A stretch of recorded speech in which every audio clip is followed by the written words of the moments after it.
Começou.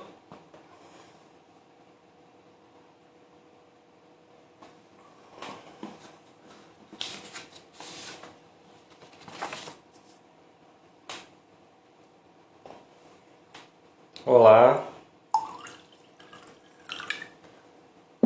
Estamos começando aqui a primeira live de lançamento do livro Formação Esquizoanálise. Pistas para uma formação transinstitucional.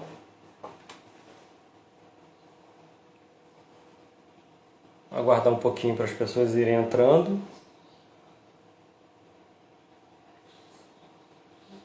Para começarmos a conversa, né?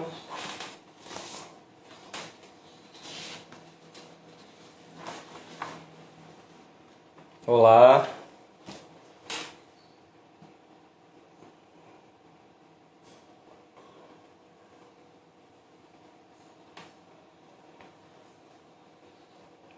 Então, agradecer aos presentes, né? As pessoas que estão interessadas, né, em ouvir, né, um pouco do percurso, né, da pesquisa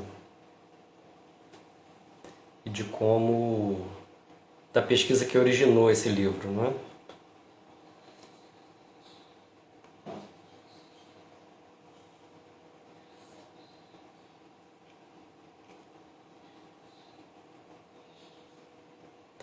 Lá no post que eu fiz sobre o lançamento do livro, eu falei assim, não teremos nosso tradicional champanhe na travessa, né?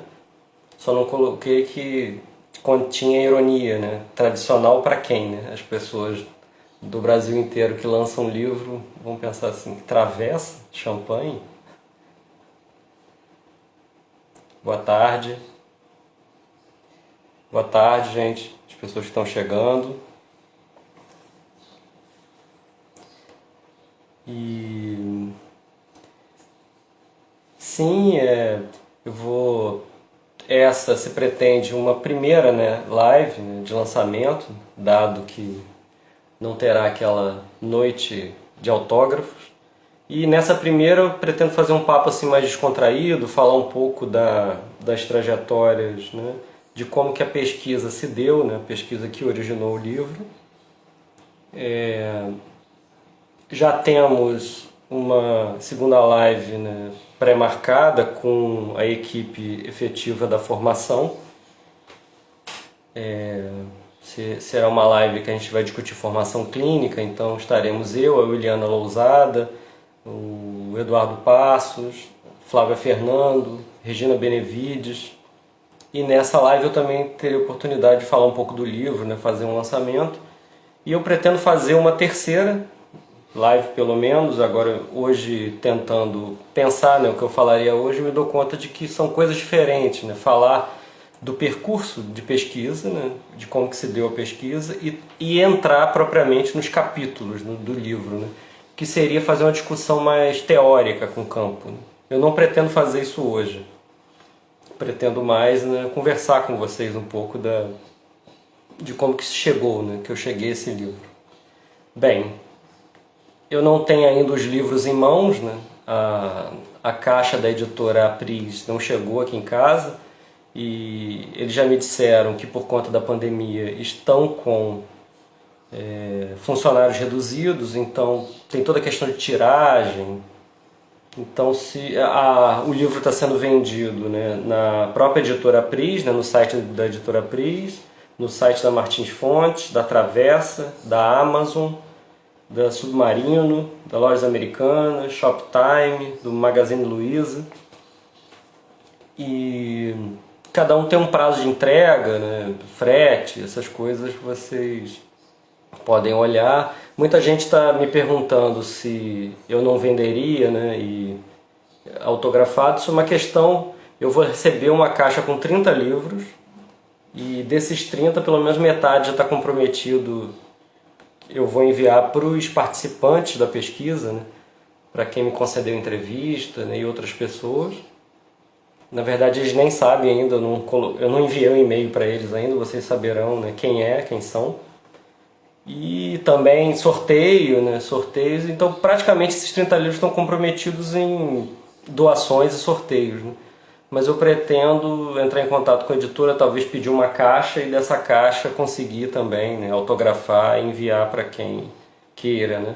Mas eu não tenho prazo para isso, então alguns colegas que estavam interessados já fizeram sua compra na editora Apris, né, na Submarino, com os prazos deles, né? Futuramente eu tento com vocês autografar esses livros. A proposta é que hoje sim tenha um sorteio, não fazer o sorteio online, mas a minha proposta é o seguinte, que quem esteja vendo, né, coloque, né, aí nos comentários sorteio, e a Kelly que está assistindo me ajudando vai anotar, né, as pessoas que estão participando do sorteio, só comentar sorteio, e a partir daí depois nós fazemos um sorteio e dizemos, né, nos posts quem ganhou, e a pessoa entra em contato comigo e eu envio o livro autografado. Bem,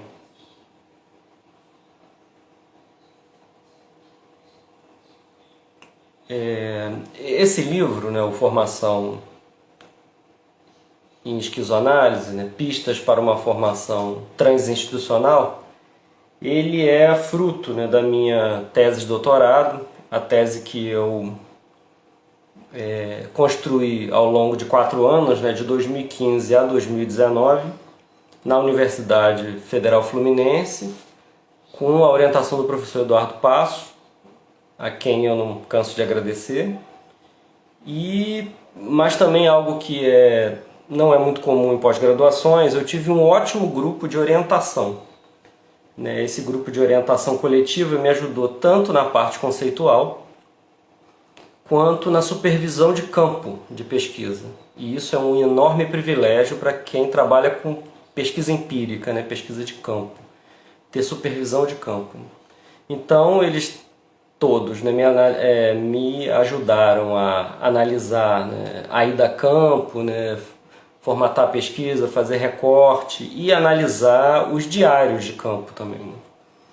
Então, desse grupo, né, eu agradeço muito a Williana Lousada, a Flávia Fernando, ao Márcio Loyola, Fabrício Pinto, a Márcia Cabral, a Marina Fernandes, a Joana Camelier, a Rosa Mira, ao Alexandre Mota, Priscila Tames, André Miranda, Fabiano Pinto, Fábio Araújo, Bete Pacheco, e me perdoe se eu esqueço alguém, né?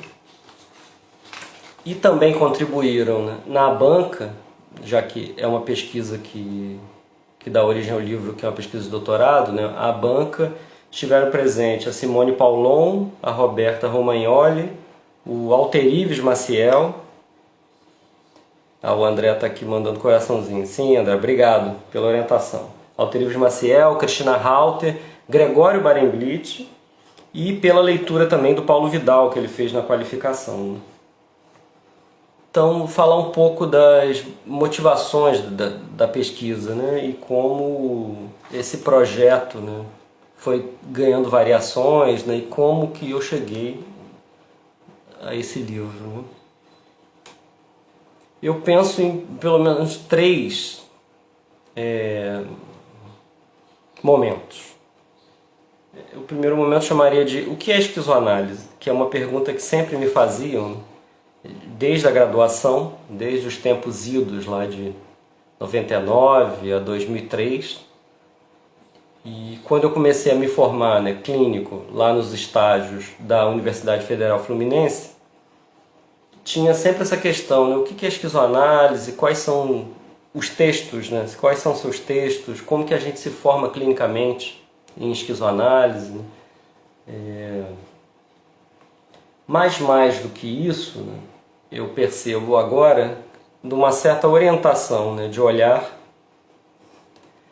que dispositivos coletivos de formação, no caso ali era uma supervisão clínico-institucional em grupo, fazia com que muitas vezes eu me indagasse, né, qual é o que se deve falar em relação a esse caso clínico, né? Quando o professor fala em relação a esse caso clínico, como o grupo se comporta, né? O que dizer, né? Quais os textos técnicos, o que ler sobre isso, né? E isso já era um pensamento pedagógico, formativo, transmissivo, né? Como que se forma em clínica. Embora naquela época essa pergunta sobre o ser, né? O que é, e analogamente como funciona, a esquizoanálise era mais pregnante para mim, né? E na UF nós tínhamos um grupo, né, de estudos, que era um grupo transdisciplinar, né, aberto, que se dava toda quinta-feira de meio-dia às 2h. O grupo chamava Limiar, que ainda hoje existe o grupo, né? E era um grupo de clínica, política e filosofia. E eu me pegava muitas vezes nesse grupo não prestando atenção somente no que estava sendo dito, mas como estava sendo dito e qual era o efeito disso. E hoje eu vejo que isso é uma questão formativa, né? Que aparecia, né, em mim. Então esse primeiro momento. Quando eu faço um projeto de doutorado que ele tem a ver com esses anos de prática clínica e também uma tentativa de sistematização, né, tanto do que é a esquizoanálise, mas pensar a formação desse profissional, né, da subjetividade, né, de trabalho clínico, né. Então se abre um segundo momento que eu chamei de Em Busca da Esquizoanálise. Eu até publiquei um artigo com esse nome, né, Em Busca da Esquizoanálise. E eu ainda ali estava, né, mais, né, focado em uma certa exegese da teoria, né, de textos que não são propriamente sistematizáveis. Então fica a dica para um tipo de exaustão, né, ou então de busca que de certa forma é impossível. E nesse momento o que começou a tomar a cena foram as entrevistas, né? As entrevistas e a ida a campo, que sempre houve. Eu sempre quis, desde o início, né, pensar, junto da pesquisa teórica, uma pesquisa empírica, que fosse a ida a campo, né? Perguntar para profissionais da área, né? Profissionais que se diziam influenciados ou esquizoanalistas, que seja, existe tal profissional, como eles trabalham, o que estão fazendo, como se formaram. E existia isso no projeto, embora estranhamente fosse uma linha menor no próprio projeto, né? E o grupo de supervisão, né, e de orientação, ele me ajudou a fazer uma certa delimitação e pegar essa linha menor formativa e fazer uma assunção, né? Uma assunção da linha formativa, né? Que aí chegamos nesse terceiro momento, né, que é o da formação em esquizoanálise. E daí a pesquisa ela se modificou completamente. Não tanto a pesquisa, porque o material é muito, né, e toda escrita, toda tese é um recorte, e muito material ficou de fora para futuras pesquisas, mas mais a escrita. A partir desse momento, que digamos que foi pós-qualificação, os últimos 1 ano e meio, houve uma total modificação do que seria o texto, né, e da escrita. E ficou combinado, e eu entendi, que viria o texto totalmente por dentro das entrevistas, o que as entrevistas estavam me dando e apresentando como material, e não o que eu tinha na cabeça de ordem de capítulos, né, de pensar primeiro isso, depois eu vou falar disso, desse conceito, mas viria totalmente das entrevistas.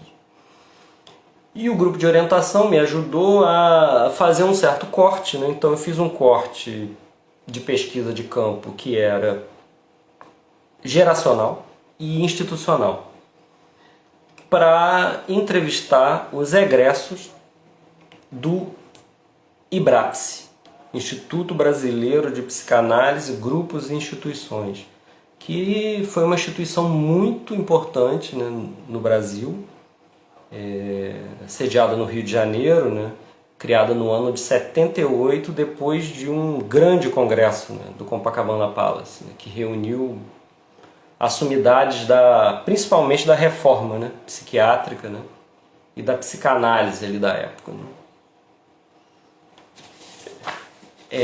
Com essa delimitação,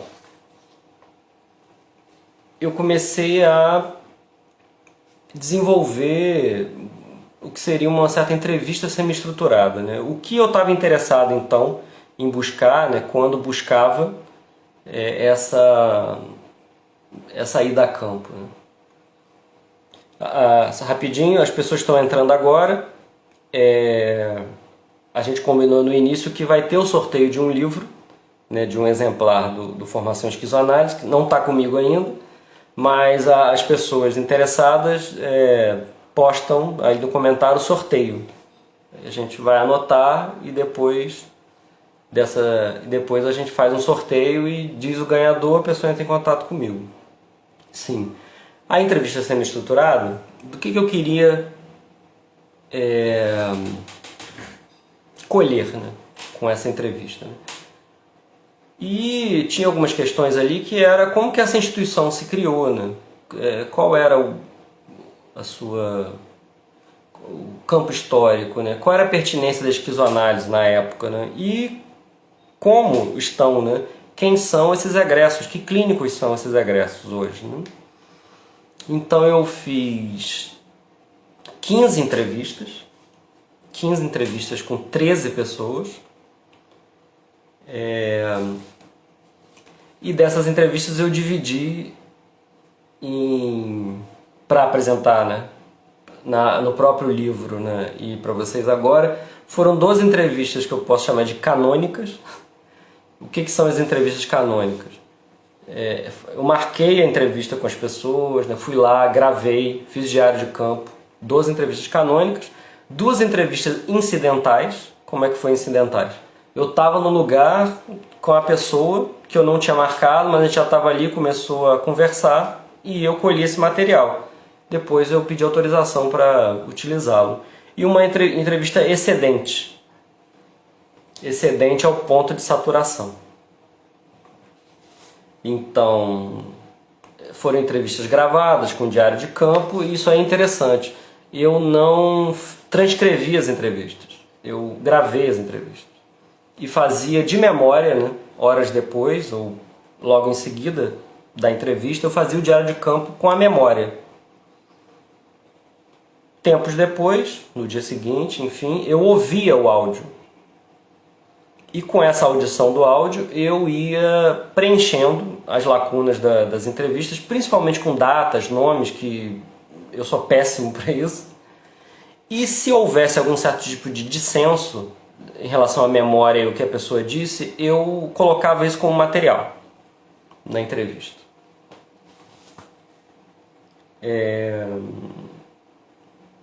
E os entrevistados, né, eu acho que é importante trazer, né, isso aqui, porque isso não está em lugar nenhum, né? Todo o conteúdo do livro vocês poderão ler no livro, mas isso que eu estou dizendo não está em lugar nenhum.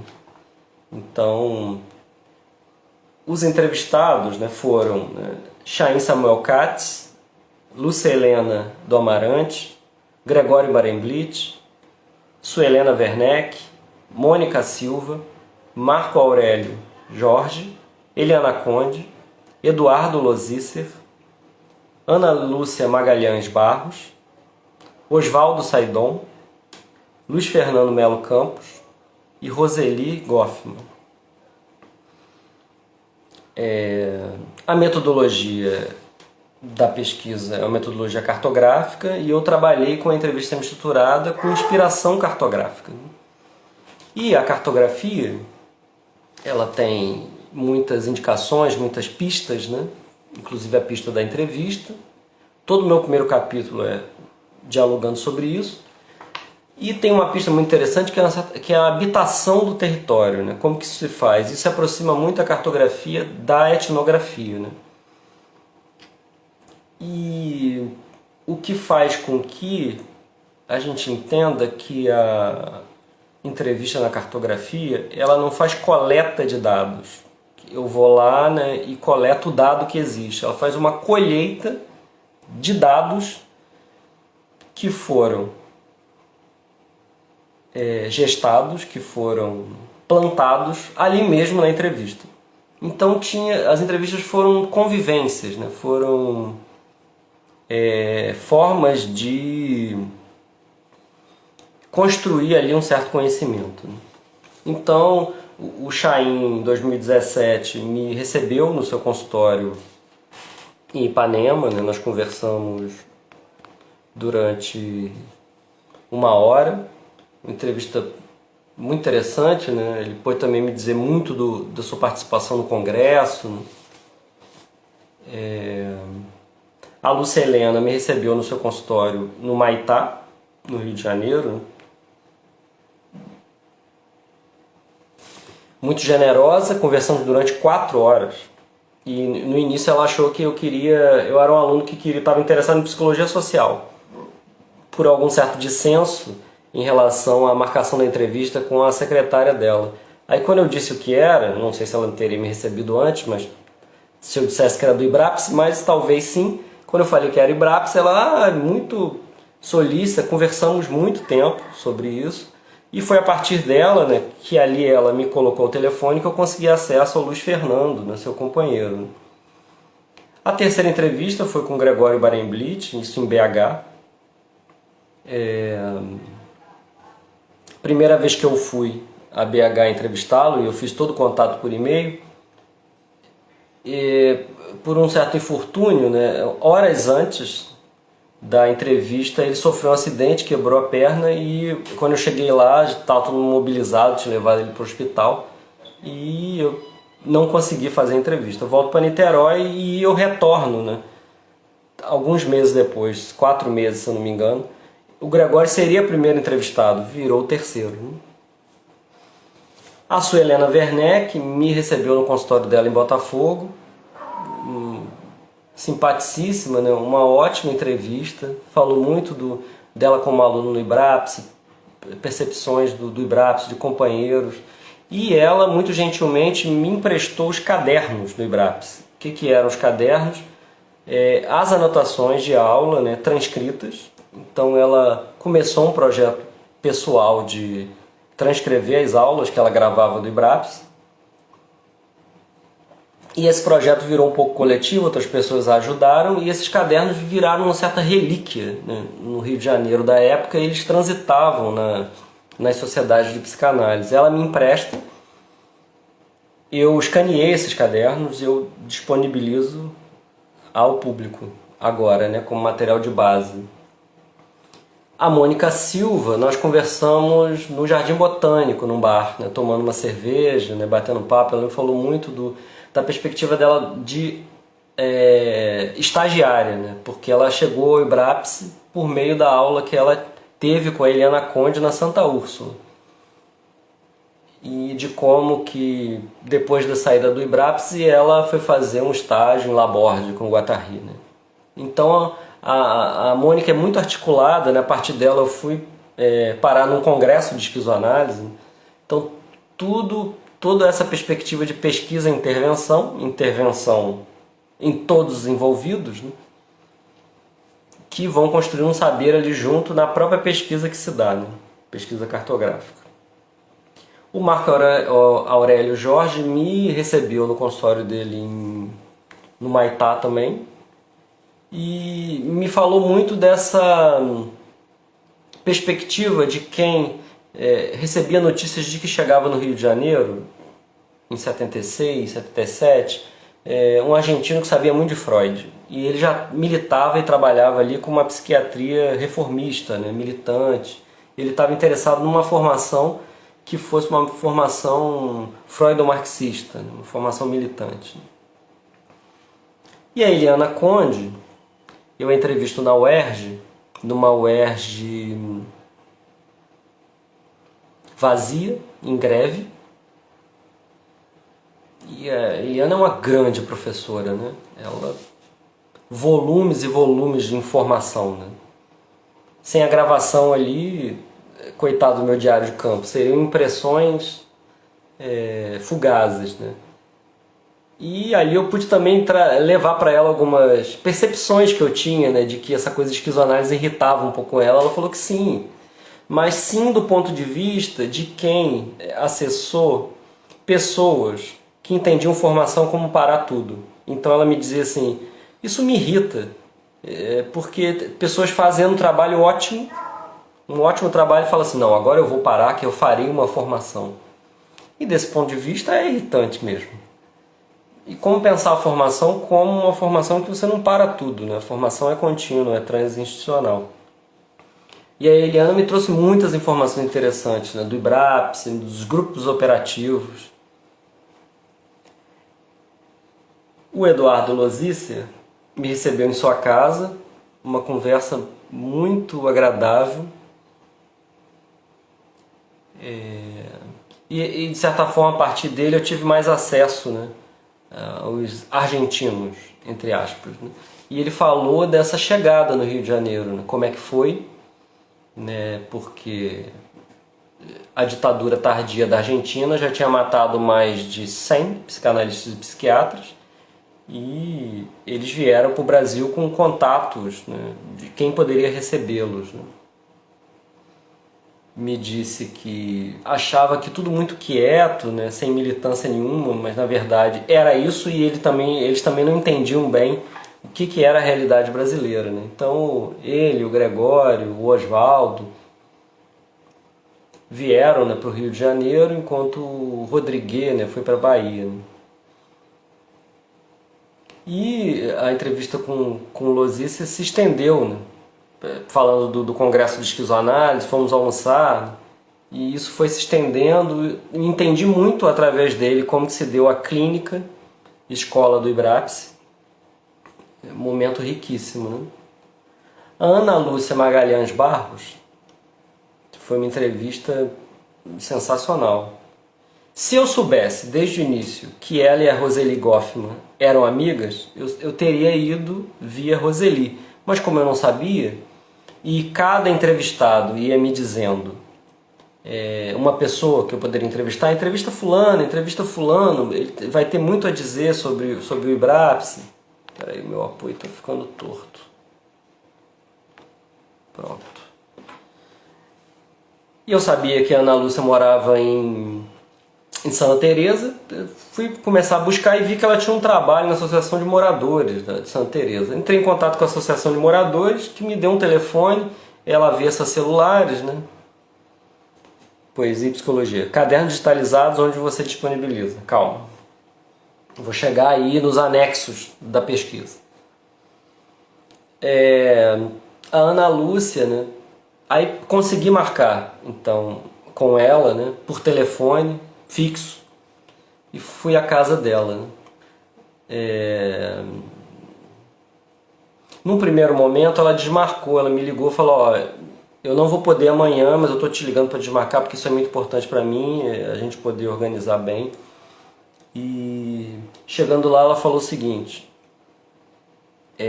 eu venho de uma época em que se a pessoa com a qual você combinou não está no local, você morre. Numa época de luta contra a ditadura, né, civil, né, empresarial, militar. Né. E foi uma entrevista sensacional, né, do ponto de vista de quem é dissidente e é feita dissidente de uma instituição. Né. Como que os dissensos, né, podem ser incluídos numa instituição. E pensar dissenso, racha, né, construção de instituições, isso aí é um delicioso material, né, de análise. Eu, pelo menos, adoro. Né, tem bibliografia disso na psicanálise, né, Rudinesco, né, o Rustang, né, Um Destino Tão Funesto.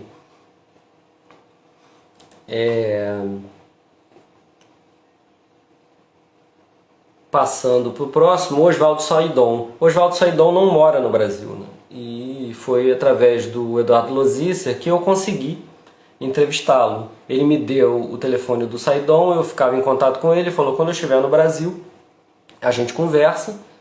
o Eduardo Losice disponibilizou a sua casa e lá eu conversei com o Oswaldo Saidon. O Eduardo, né, Losice tentando deixar a gente à vontade, ao mesmo tempo o Oswaldo falando em portunhol, o Eduardo da cozinha falando fala em português. Então todo esse campo, né, de pertencimento ali, de atravessamentos. E a entrevista com o Oswaldo foi muito interessante, ele me trouxe uma certa militância, né, argentina também em relação à saúde mental, como que eles romperam lá com a APA, né, construíram as próprias instituições. E aqui no Rio de Janeiro, recepções e conversas com o Guattari, né, e com o Lurô. O que o Lurô achava, né, desse nosso hibridismo, dessa nossa antropofagia que não dividia tão bem, né, aquilo que na França eles dividiam, né? Então, desde o início a gente sempre foi decolonial nesse sentido, né? A gente engole, deglute e cria o nosso estratagema aqui, né? A penúltima entrevista foi com o Luiz Fernando de Melo Campos. Isso foi até uma surpresa, né? Eu consegui chegar a ele pela Lúcia. Ele me recebeu muito bem, né, em sua casa em Botafogo. E foi uma conversa assim... Na verdade, os dois me receberam por um dia na sua casa. Afinal, a entrevista durou 6 horas. Saidon maravilhoso. 6 horas. A entrevista durou 6 horas. Então começa com lanche, vai passando... E haja pilha e bateria de gravador. E o Luiz Fernando me contou, né, todo um campo formativo brasileiro pré-criação do IBRAPSE, né? E ele já tinha tradição familiar porque a sua mãe e suas tias eram formadoras, né, secundaristas. Toda uma tradição de família nisso, né? Ele tinha todas as articulações no Rio de Janeiro para que o Congresso ocorresse, né? E ao mesmo tempo que o IBRAPSE começasse. E essa tríade, né? Chaim Samuel Katz, Gregório Barenblit e Luiz Fernando Melo Campos foram, né, ali, né, responsáveis, né, de alguma forma, né? E isso passa de uma forma mais consolidada para o campo, de que eles foram os criadores, mas na base é todo um campo, né, de criação, que o Oswaldo estava presente, o Eduardo estava presente, né? Tantos outros nomes, né, femininos, né, que não aparecem na história.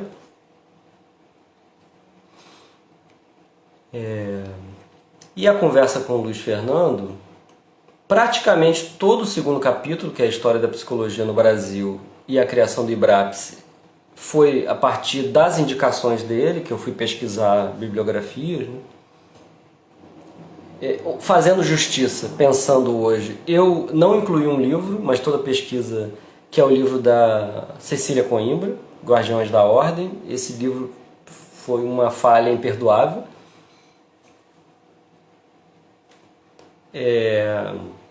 E a última entrevista, a entrevista com a Roseli Goffman. Roseli me recebeu numa sala do CRP, quando a sede ainda era na Tijuca, né? Então lá a gente pôde conversar, né, de trabalhos que ela fez posteriormente, né, de como uma certa linhagem ali ibrapsiana, e ela me dizia, eu não fiz a formação padrão do IBRAPSE, eu fazia um curso que era nos fundos, isso eu incluí na pesquisa, frente, fundos, né? E ela disse que tinha um efeito, né, colateral, que era um certo anti-institucionalismo. Então eu peguei isso para poder pensar nesse anti-institucional e o institucional, né, que ficavam ali se degladiando, né, ficavam como um certo conflito, né, nessa formação que na época era de psicanálise, grupos e instituições, a gente poderia chamar muito bem de esquizoanálise, mas esse nome não estava, né? Dado que o IBRAPS é de 78 e o Antiédipo é de 73. Então, e diante disso já se tinha 100 anos praticamente de quase, né, de tradição psicanalítica, de tradição grupalista e a tradição institucionalista também já tinha 20, 30 anos. Né? Pois bem, foram feitas então 12 entrevistas. 12 entrevistas, na verdade 15 entrevistas com 13 pessoas. Né? E eu fiz uma entrevista com a Tânia Kocher. Eu tinha entrado em contato com a Tânia Kocher, mas por algum motivo a gente não conseguiu, né, se encontrar, né, agenda. E num trabalho que eu fui participar, né, pós assassinato da vereadora Marielle Franco, psicólogos, né, que estavam numa rede de cuidado, né, e de atenção aos militantes, né, de esquerda, os militantes de direitos humanos, os militantes de direitos humanos e de saúde mental. A gente estava tentando fazer um trabalho com essas pessoas que foram totalmente impactadas, né, e desarmadas e destruídas por esse assassinato, né, inclusive os partidos. E nesse trabalho, que foi uma reunião no prédio dos nossos amigos, do IACAN, e lá estava a Tânia. Falei, oi Tânia, tudo bem? Eu tentei marcar entrevista contigo. Aí dali a gente começou a conversar. Eu colhi algumas coisas dessa entrevista que não é canônica, é incidental. Depois pedi autorização para ela e coloquei na pesquisa. A segunda entrevista incidental foi foi um encontro com o Gregório e a Margarete Amorim, que eles nos chamaram, a mim e a Kelly, a minha companheira. A gente estava em BH, eles chamaram para um café da tarde. Nesse café ele foi perguntando como é que estava a pesquisa e foi me dando várias outras devolutivas, né, relacionadas ao próprio IBRAPS, né, só que no outro clima, né, um clima de descontração, né, num café da tarde. E esse material eu também fiz um diário de campo, pedi autorização e coloquei na pesquisa. E o que eu chamo de uma nova entrevista, só que é uma entrevista excedente. Por que excedente? A partir do método da cartografia, né, a gente pensou que poderia ter um ponto de saturação. E esse ponto de saturação ele se daria pela repetição dos conteúdos. Mas a repetição de conteúdo se dá onde? Né? Em que placa sensível? Né? O que se repete no espírito. Né? Então se repete nesse grupo que falou que, bem, temos as entrevistas, né, necessárias, agora os conteúdos começam a se repetir. Mesmo assim, a partir de uma aula que eu lembrava que eu tinha tido na graduação com a professora Ângela Fernandes, que me dava aula de escola, psicologia de escola, eu entrei em contato com ela e falei, e isso eu já estava no final da escrita, né, pensando autodissolução das vanguardas, com Lourreau, livro do Lourreau, Autodissolução das Vanguardas. Eu entrei em contato com a Ângela Fernandes e perguntei para ela, Ângela, lembra na graduação, 2002, imagina, você falou em algum momento que um grupo que você fazia parte na década de 80 entendeu que eles estavam excessivamente instituídos. O que era isso? Tinha sala, era reconhecido, seus livros viraram bibliografia de concurso e resolveram fazer uma autodissolução. Você lembra disso? Esse assunto me interessa, esse assunto... E ela me respondeu, muito gentilmente, está aposentada, falou, olha, quem sabe disso é a Eliana. A Eliana que tem a memória disso. Então eu volto a Eliana para fazer uma entrevista depois do ponto de saturação excedente, para perguntar sobre isso. Sobre a dissolução das vanguardas.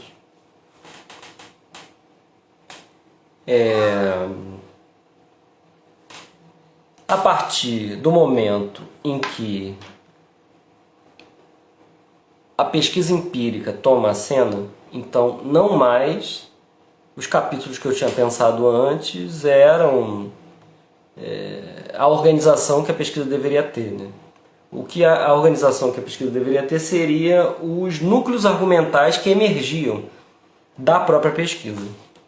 Então, a partir eu fui, né, localizando os conteúdos e eu entendi que o primeiro capítulo, né, deveria ser do método da cartografia, porque tinha tudo a ver, não descrever, né? Então o primeiro capítulo chama Método da Cartografia ou um ensaio esquizoanalítico, porque não é um capítulo só teórico, é um capítulo que ele é uma esquizoanálise. Não é sobre esquizoanálise. A pesquisa não é sobre esquizoanálise, ela é uma esquizoanálise.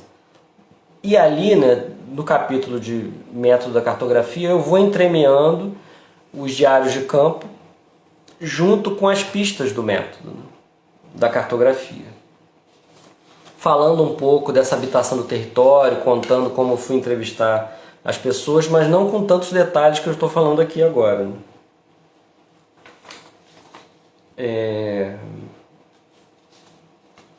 Ao longo do texto eu utilizei fragmentos, excertos, né, de diários, né, fragmentos que aparecem no corpo do texto junto com algumas citações também de livros, né. E eu fiz um exercício nesses excertos de uma despessoalização. A minha intenção era essa, despessoalização. Porque são biografias muito fortes, né? E eu não queria que o leitor ficasse fixado no que a pessoa disse a partir da biografia dele, mas eu queria que fosse aberto um certo campo, né, de disputa de sentido e de forças, né? Então, até eu discuti bastante isso com o grupo de orientação, eu criei epítetos. Então, se o leitor lá do livro for ver, né, quando eu cito o diário de campo, tem epítetos. Epíteto é um nome que substitui, né? Então tá o esquizonalista argentino. Aí me perguntaram na banca, André, mas ninguém vai descobrir quem são essas pessoas? Eu falei, não tem problema, não está escondido. Todas as pessoas que me deram entrevista disseram que se responsabilizam por tudo que ali disseram. Então não é propriamente, né, esconder, escamotear quem são as pessoas, inclusive eu acabei de citá-las nominalmente. É que nesse exercício de leitura, o leitor se incline mais pelo jogo, né, político, pelo jogo de forças, né, e não pela biografia de quem está dizendo. Uma análise mais cartográfica. Então os capítulos foram delimitados a partir dos núcleos argumentais relacionados à própria pesquisa empírica. Então, o primeiro capítulo ficou como um ensaio esquizoanalítico. Eu fiz um passeio pelas pistas do método cartográfico, faço ali uma certa proposta minha de como as pistas se relacionam em 3 estratos, mas isso ali o leitor aceita se quiser, outros façam suas próprias formas de relacionamento, né? Isso vale como ensaio, né? Entremeando, né, as entrevistas. O segundo capítulo ficou com uma história da psicologia no Brasil e a criação do IBRAPS. Porque não é um livro, inclusive eu tirei IBRAPS, né, do título, né? A tese tem IBRAPS no título e o livro não. Não é uma pesquisa sobre o IBRAPS, mas é com o IBRAPS. Um leitor interessado no IBRAPS certamente terá muito material ali, inclusive com material disponibilizado dos diários, né, e do jornal, para fazer uma pesquisa sobre o IBRAPS. Mas não era uma pesquisa sobre o IBRAPS. Eu queria, né, que o IBRAPS fizesse emergir pistas para pensar uma certa formação em esquizoanálise. Então, a psicologia no Brasil e a criação do IBRAPS, ali eu fui estudar, né, a criação da psicologia no Brasil, é um capítulo mais historiográfico, e a partir dessa historiografia, entender como que o IBRAPS se institui ali, né, em que momento político, né, de ditadura, de uma formação psicologia muito incipiente, né, com domínio da psicanálise, com dificuldade dos psicólogos acessarem a questão clínica, um certo lobby médico, tá tudo ali descrito, né, dialogado nesse capítulo. Tem uma parte que eu vou discutir o IBRAPS mesmo, quais eram os dispositivos formativos, tem até um esquema lá, um diagrama que eu fiz, né, sobre isso. E desse material de pesquisa, que estão nos anexos, que são o folder do primeiro simpósio, 78, o folder do segundo simpósio, 82, os cadernos do IBRAPS escaneados e o jornal do IBRAPS escaneado também, que eu utilizo todos eles, né, nessa análise do primeiro capítulo. E isso eu coloquei no anexo do livro, mas como os cadernos e o jornal são imensos, então eu deixei um link, né? Mas o link não funciona muito numa versão impressa, a não ser que a pessoa digite aquelas coisas inteiras. Então a forma de acessar são ou no e-book vai estar acessível, ou está na tese acessível, ou as pessoas me mandam e-mail que eu mando esse link, né, que está lá descrito no livro. O terceiro capítulo, vindo dos núcleos argumentais, né, ele chama do erotismo e do tanatismo institucional. Por que, André, que você foi botar esse título? E o Gregório ainda falou assim, os autores não gostarão de você falar de Thanatos. Lendo a obra precursora, realmente eu poderia não colocar isso, mas isso estava nas entrevistas, né, quando me diziam que a instituição psicanalítica é impossível, né, impera uma porção de morte. Thanatos.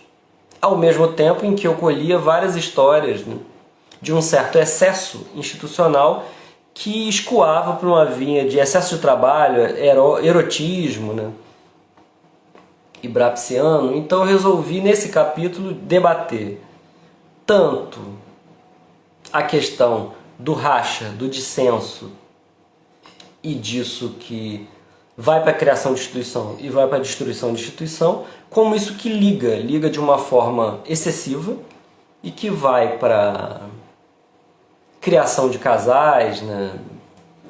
Todo o erotismo humano, pegação e também uma profusão de trabalho. Todo mundo me dizia, se trabalhava muito no IBRAPS e a gente adorava. E esse é um capítulo, então, que ele dá subsídios para falar o que eu desenvolvo melhor no quarto capítulo, que eu chamo de mito, ressentimento, roubo e dissolvência, a instituição como passagem. E aí, instituição como passagem, eu estou preparando a conclusão. Mito, ressentimento, roubo e dissolvência vem, né, das pistas ibrapsianas, né, de como começa e como racha, mas a gente pode pensar, né, todos outras, né, uma gama de instituições. Como eu disse, a história da psicanálise, né, os historiadores e teóricos da psicanálise, tem muita bibliografia sobre isso. E havia, pequeno parêntese, né, e havia no campo brasileiro uma certa solução antagônica que era sobre esquizoanálise, né? Se decidia, não pode ter reformação esquizoanálise, senão vai institucionalizar, isso é contra o que os autores pregavam. Ou façamos instituições, vamos formar essa galera para poder nos fortalecer, sem decisões estanques, né, que muitas vezes não conversavam, ou quando conversavam, dava numa certa briga, né? Temos lá os anais históricos, né, do primeiro congresso de esquizoanálise lá internacional, que teve o tal evento do Esquizobox.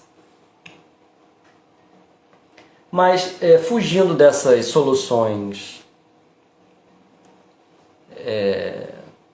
polarizadas, né, falando agora com as pessoas que estão me assistindo, né, nós combinamos no início que vai ter um sorteio de livro, né, na live, e esse sorteio de livro ele será feito a partir das pessoas que comentarem sorteio nos comentários. A gente vai anotar e faremos o sorteio para quem comentar sorteio, e eu vou enviar o livro que eu ainda não recebi, autografado pelo correio. Fugindo dessas soluções polares e pegando esses destinos institucionais que ocorrem nas instituições, que são uma certa mitificação, né, de início, né, iniciou com, né, o gesto miraculoso de fulano de tal, né, ou terminou porque alguém foi lá e fez um gesto final, mito. Porque Foucault já nos ensinou que o que há no início é sempre disparate, né, e no final também. Ressentimento, as pessoas, né, que não falam umas com as outras, brigadas, né, roubo intelectual, de propriedade, né, intelectual, e dissolvência, né? Então o capítulo fala sobre isso, né? Enfrentar isso na possibilidade de constituir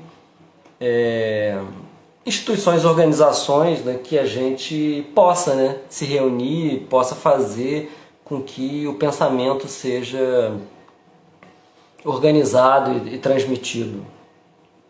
Mas para isso, né, é necessário fazer um certo trabalho com o excesso. Que excesso é esse? Né? Um excesso maquínico, pulsional, institucional. Que ele está tanto no início, na criação, quanto no final, num certo racha. Né? Que o Luhmann chamou de autodissolução. Que inclusive pode ser um método. Né? Entendendo que chegamos às nossas possibilidades de criação, fazemos agora um pertencimento inócuo, né, uma continuidade sem vitalidade, entrar num estado de autodissolução. Então eu estou discutindo isso nesse último capítulo, e na conclusão eu faço reúno, né, o que está ao longo do texto, tentando estabelecer 3 princípios, né, para a formação em esquizoanálise. Além de outras tantas formulações ao longo do texto relacionadas a dispositivo, né, a dispositivos formativos. Enfim, hoje não acabou sendo uma live que eu comento, né, mas eu não vou entrar tão pormenorizadamente, né. Eu quero fazer uma outra discutindo teoricamente tudo isso. Temos no livro, né, o prefácio, né, feito pela doutora Uiliana Lousada, pelo doutor professor Eduardo Passos, e o pós-fácio feito pelo doutor Gregório Barenblit. Olha só que interessante. O pós-fácio é interessante, curiosamente interessante. Não sei se o Gregório teve essa intenção, mas diante da sua perspicácia, creio que sim. Em algum momento ele cita no pós-fácio, o momento que ele participa da banca, e eu me emociono. Ele diz no pós-fácio que não sabe bem porquê, mas eu tinha ali feito uma pergunta na primeira entrevista sobre a questão do ressentimento, né? Deveríamos nós ficarmos tão ressentidos, né, no final das instituições? Ficamos ressabiados, né? Não sei bem a diferença entre ressentidos e ressabiados, mas acontece. E ali, no pós-fácio, ele pinça, né, esse momento que eu estou falando de racha e de término, né, e de separação de amizades, né, de dificuldade, separação de amizade, quando, né, a UF, né, tem um movimento muito forte, acertado, necessário, e que, se não for por forçamento, não acontece, de racialização. E esse movimento faz com que haja, né, certas separações e rachas, né, e ali, na minha emoção, na banca, eu estava falando disso, né. Não sei se ele retoma a pergunta que eu faço a ele e recoloca para mim, mas funciona, ou funcionou pelo menos para mim, como análise de implicação. Bem, o livro está à venda na Editora Pris, no site da Editora Pris, na Martins Fontes, na Travessa, na Amazon, na Submarino, Americanos.com, Shoptime, Magazine Luiza. No momento oportuno eu penso, né, que poderei, né, autografar todos esses livros, né. Pois bem, então a gente está combinando aqui que vai ter o sorteio de um livro da formação em esquizoanálise, e as pessoas interessadas, né, digitem aí sorteio nos comentários. Deixa eu ver quanto tempo temos de live. Opa, eu já estou falando há 1 hora, mas eu acho que tem tempo para mais uns. Eu acho que o Instagram ele não derruba mais com 1 hora, né? Eu acho que temos tempo para algumas perguntas, né? Não fazer uma live cansativa. Então, por favor, né?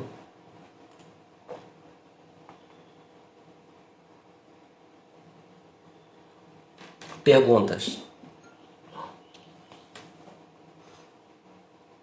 Sorteio, sorteio, sorteio, sorteio. Temos 27 pessoas online. Eu vou deixar essa live gravada no próprio Instagram, que eles chamam de Reels, né? Reels, sei lá como fala isso. E passarei ela também ao YouTube, né, da formação. Bem, estou esperando as perguntas de vocês, gente. Já falei 1 hora, falei demais. Sim, agora a live é ilimitada. Enquanto vocês pensam aí as perguntas, a próxima live, mudando um pouco de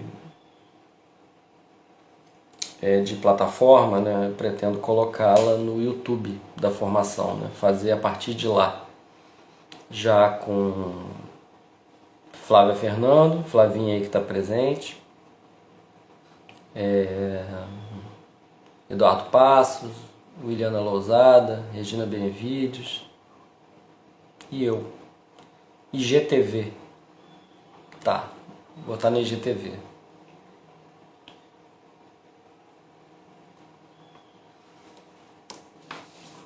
Pergunta, gente? Alguém tem alguma pergunta sobre o próprio livro em si, parte editorial, editora, as entrevistas?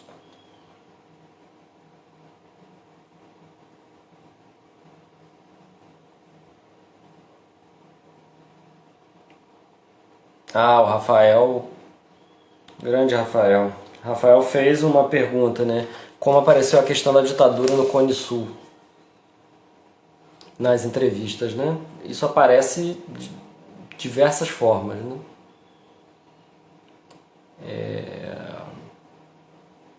Da perspectiva de quem estava na Argentina, a ditadura na Argentina começa em 76, se eu não me engano, e no Brasil vinha desde 64. Só que quando os argentinos chegam aqui, já estava já era governo de Figueiredo, né? Então estava um pouco mais amaciado, mas ainda havia muita perseguição. E na Argentina já começou com os 2 pés na porta. Então Oswaldo Saidon, Gregório Barenblitz, o Eduardo Lozisser, que eu ia entrevistando, me diziam que a coisa estava dificílima, né? E eles vinham rompendo, né? Eles tinham toda uma tradição freudo-marxista, vinham rompendo com a Associação Psicanalítica Argentina, criaram, né, outras associações, começaram a dar aula de Freud no sindicato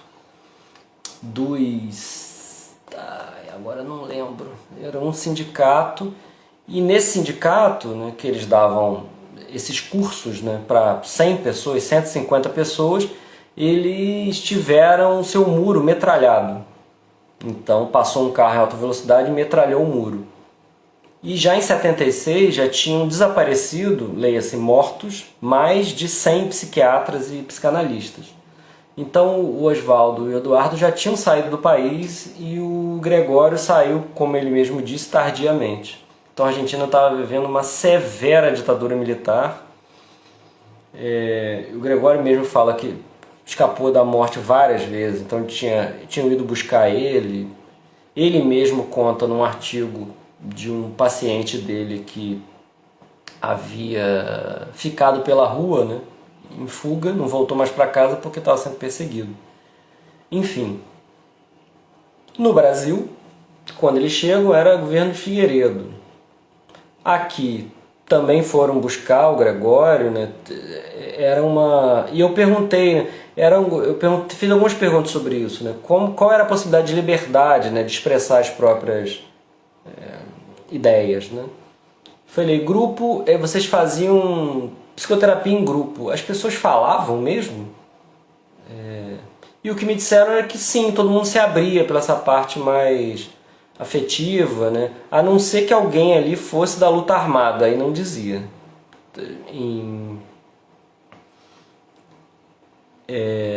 Mas o congresso, né, o primeiro simpósio de psicanálise de grupos e instituições que aconteceu no Copacabana Palace, ele não foi bem visto, né? Há arquivos, né, do DOPS, né, de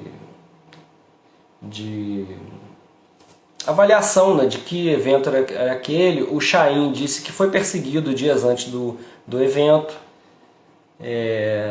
Então era um momento, né, no Brasil, no Rio de Janeiro, que não era bom. Né? E tudo isso, né, se dava ali também em relação ao lobby médico, lobby psicanalítico. Né? Então abriu uma formação que questionava, né, fazia uma articulação clínica política e trazia bibliografias militantes, não era fácil. E eles todos viviam um certo estado de tensão. Quando houve a abertura, na Argentina, muitos dos argentinos retornaram. Mas nas entrevistas aparece isso muito. Né? Tanto que, como eu falei inicialmente, a entrevista com a Ana Lúcia Magalhães Barros, né, que teve a sua irmã morta, né, porque era da luta, né, da guerrilha, da luta armada, e ela disse que viveu um certo dilema, né, vou enlouquecer, vou para a luta armada, e o que a salvou foi a psicanálise, foi a clínica. Né. Mas ela me disse, foi o que eu disse no início, Rafael, ela me falou que quando ela desmarca a entrevista comigo e depois remarca, ela fala, eu fiz questão de remarcar contigo e não deixar esperando, né, conversar isso contigo, porque eu venho de uma época em que se você não vai a um encontro, ou a pessoa que está esperando encontrar alguém no encontro, se essa pessoa não está, alguém morre. Que era sempre o ponto de fuga. Né? Então são entrevistas e uma formação clínica permeada pela uma urgência, né? Uma urgência social.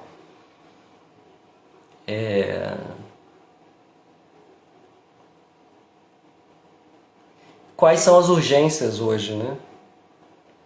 E que conceitos criar, né? E quais são as urgências hoje formativas que a gente enfrenta para formar um clínico que tem essa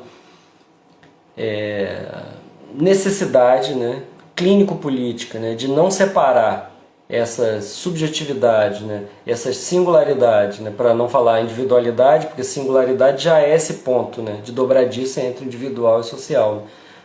Como é possível hoje, né, enfrentar isso, tudo que a gente está enfrentando, desde esse golpe midiático, jurídico, né, empresarial que vivemos desde o governo Dilma, né, até agora, né, só que na formação, né, formação em psicologia, na formação em esquizoanálise, na formação de um profissional da subjetividade que não separe, né, distinga, mas não separe clínica e política. Né.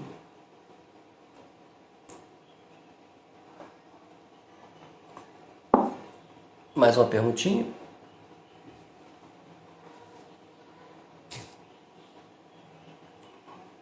O Rafael tem uma curiosidade, uma pesquisa, né, em torno disso, né? Então, eu tenho certeza, Rafael, que a gente vai ter oportunidade para poder debater sobre isso. O que foi possível concluir a partir do seu processo? Sim. O que eu concluí, né, e está lá no livro, né, são 3 princípios formativos. Então, eu vou de trás para frente. Eu pensei que uma formação em esquizoanálise ela tem que ser... E quando eu falo formação em esquizoanálise, eu estou atento, né? Preocupado, atento com uma formação clínica, né? Porque quando a gente fala de esquizoanálise tem vários tipos de entrada. Eu posso fazer uma composição artística com a esquizoanálise, filosófica com a esquizoanálise, política com a esquizoanálise. O paradigma é híbrido, não é ético, estético, político, mas eu estou falando de formação clínica. Formação clínica com esquizoanálise. Então, eu concluo ali que é necessário se conduzir por 3 princípios, né? A transdisciplinaridade epistêmica, né? É necessário uma infidelidade, uma não fidelidade a campos de saber, às escolinhas, a ficar prestando continência, batendo cabeça, inclusive colonial, a campos de saber. A gente tem que se fixar, né? A gente tem problemas, né? Problemas clínico-políticos que nos chegam, e esses problemas são todos multifacetados. E a partir desses problemas a gente faz as nossas alianças teóricas. Óbvio que a gente tem preferências, mas essas preferências são todas contingenciais, são afinidades eletivas, para citar o Goethe.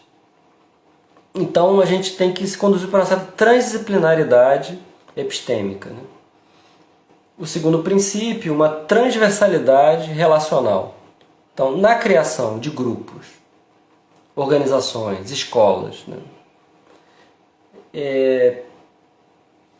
Pensar internamente, né? E criar dispositivos internos para lidar com esse excesso institucional, para lidar com as produções que a gente faz, né? Para lidar com, cogestivamente ou autogestivamente, com a própria produção que a instituição cria, né?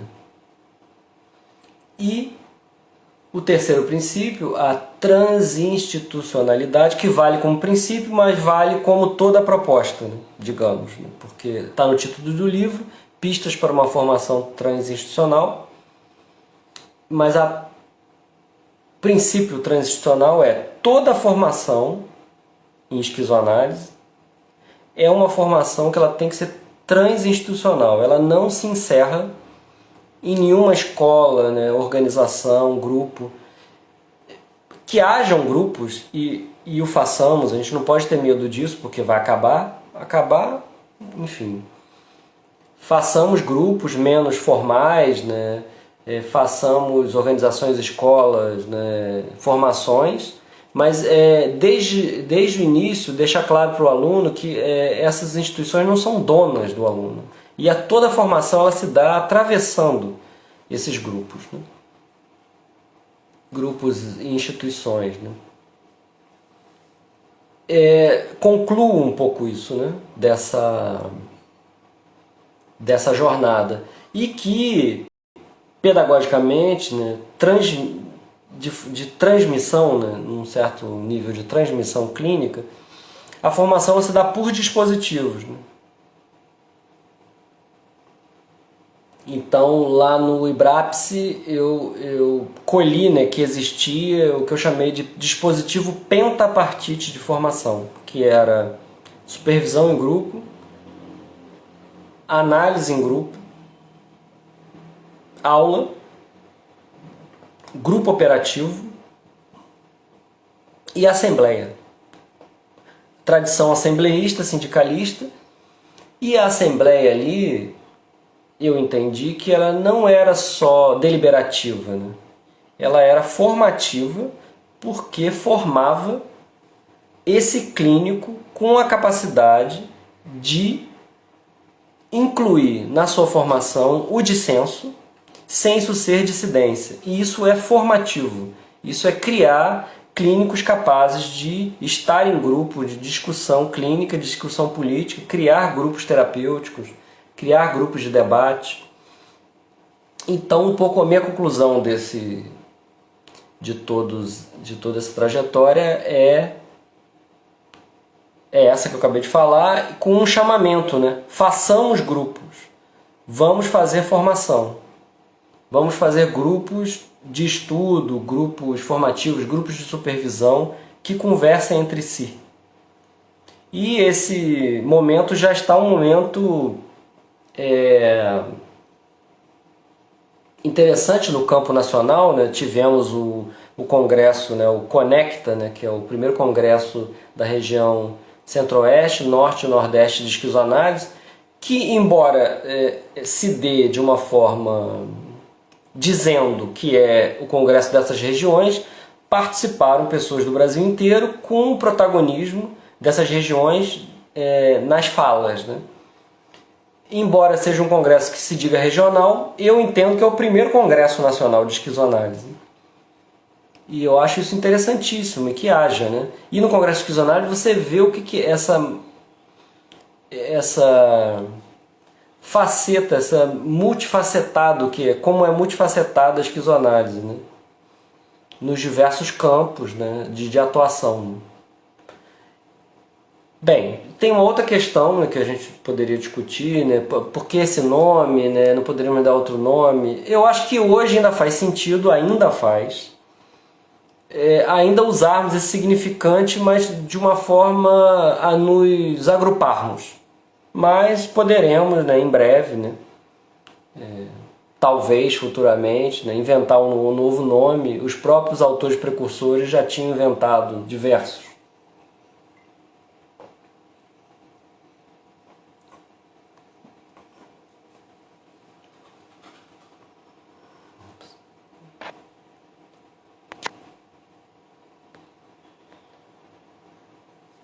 Gente, vou tentar então aqui, né, todo mundo falando do Conecta, né?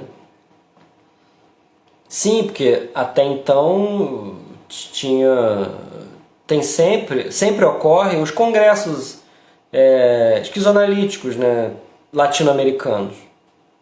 E aliás, a esquizoanálise é uma produção latino-americana, né? Porque a esquizoanálise,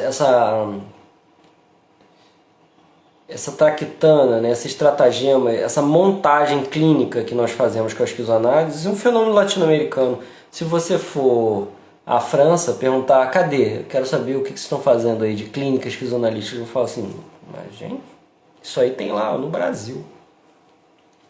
Então é um pouco... É interessantíssimo a gente entender isso, né, de que isso que a gente supõe que veio de lá, nós criamos aqui. Então a gente tem que assumir isso e fazer avançar o saber, né, em relação a isso. E minha área de militância é a clínica, né? Esquizoanálise na clínica, né?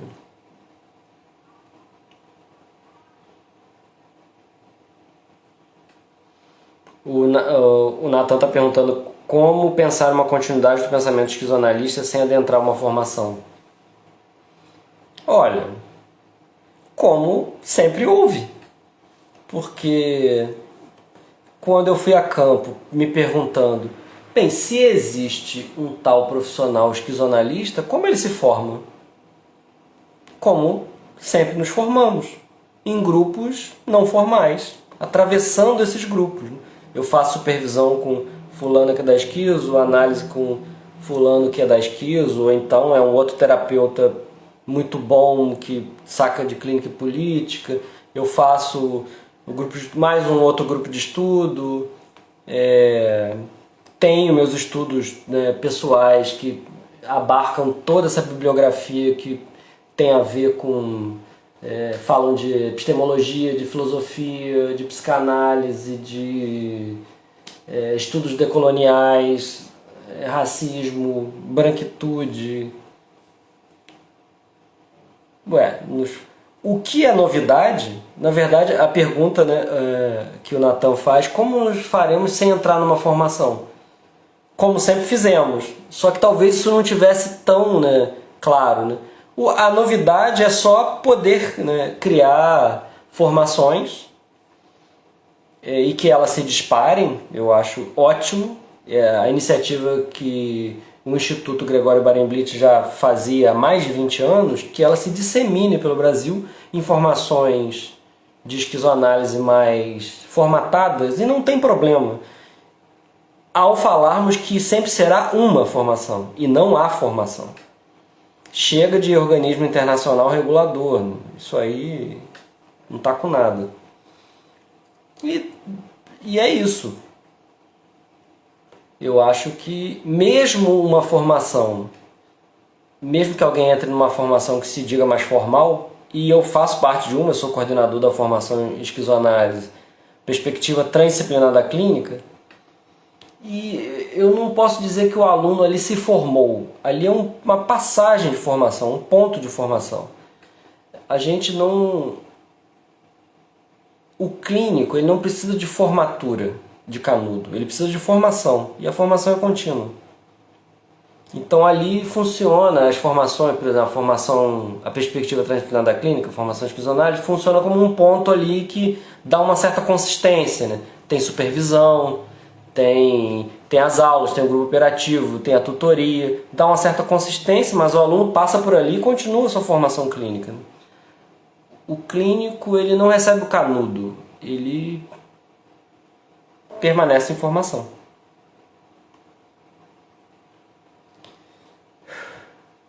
É isso, gente. Eu acho que falei bastante. Não é o melhor... não é a melhor plataforma para se conversar, né? Escolhi aqui essa para começar um certo bate-papo.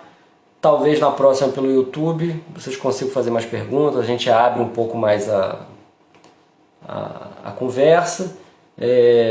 Lembrando, está tendo um sorteio aqui, né? Quem quiser participar do sorteio do livro Formação em Esquizoanálise, Pistas para uma Formação Transinstitucional, digite sorteio nos comentários.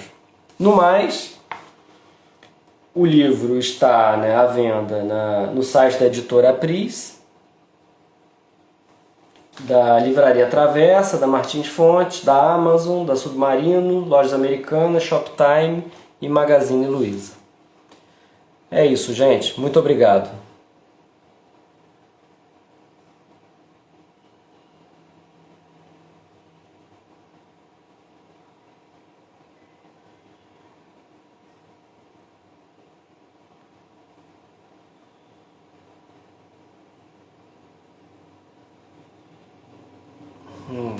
Peraí, o pessoal tá me dando parabéns aqui. Eu ia desligar e tá rolando parabéns. O pessoal ainda tá colocando sorteio, sorteio, sorteio.